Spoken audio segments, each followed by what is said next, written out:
Thank you, Mr. Speaker. I now recognize the gentleman from Michigan, home of a large part of our manufacturing base for automobiles, Mr. James, for 6 minutes. Nice.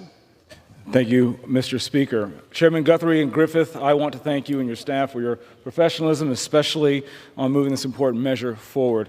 I rise to speak in support of H.J. Res. 87, my resolution of disapproval to overturn the Biden administration's California Advanced Clean Trucks rule.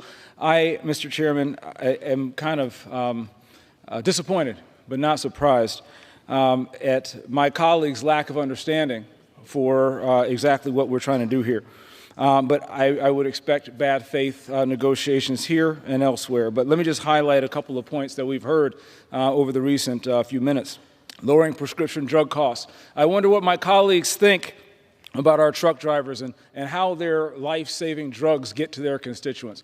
I wonder if they just appear out of thin air, or maybe the trucks that carry these things will actually just get there on unicorn tears and hopes and dreams. That doesn't happen. We actually need trucks to get our life-saving drug life-saving drug medications to the pharmacies at lower cost. And if you increase the number of trucks because you increased the number of trucks that you require because you've increased the payload capacity, you are going to actually do more harm than good. Let's talk about infrastructure. Apparently, my colleagues think we're doing nothing to address infrastructure when literally their plan will contribute directly to crumbling infrastructure due to the heavy weight of these trucks, which could also crash through barriers, which would endanger lives, which would also make sure that, the number of 45,000 fatalities in this country would increase. I wonder how many American lives they would sacrifice on the altar of their Green New Deal initiatives. Also, literally, how do we pay for these roads, Mr. Speaker? We pay for these roads with gas taxes. And the gas taxes that these trucks would not be paying would take directly from the funds that we need to build our roads all across the country.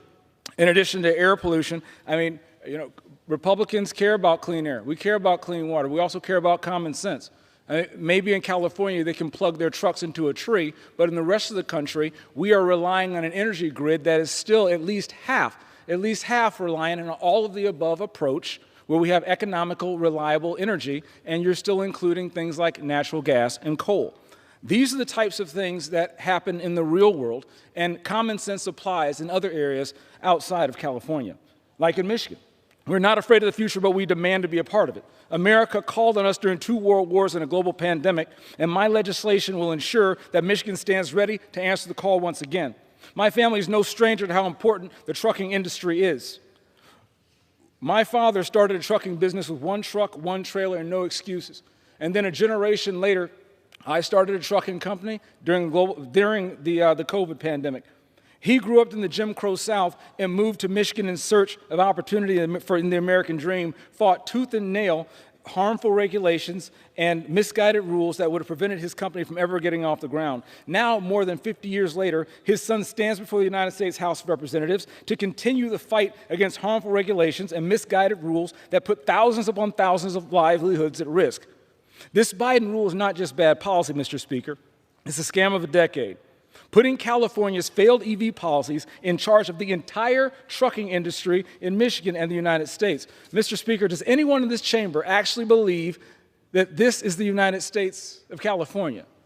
Perhaps Californians, but in Michigan, we do not want to be dictated by Sacramento, and there are about 49 other states that would agree. Gavin Newsom may be content with being the #1 state for declining population, losing nearly 1.2 million Californians from 2020 to 2023. But, Mr. Speaker, I assure you, I am not. This Biden-era waiver allows California to ram its comply-or-die zero-emission truck rule down the throat of American trucking industry, essentially gutting the trucking industry all across Michigan and across the country. It's a Green New Deal mandate that will crush our trucking industry and drive costs up on everything and increase deaths on our highways. Those are facts. Those are facts. Those are facts.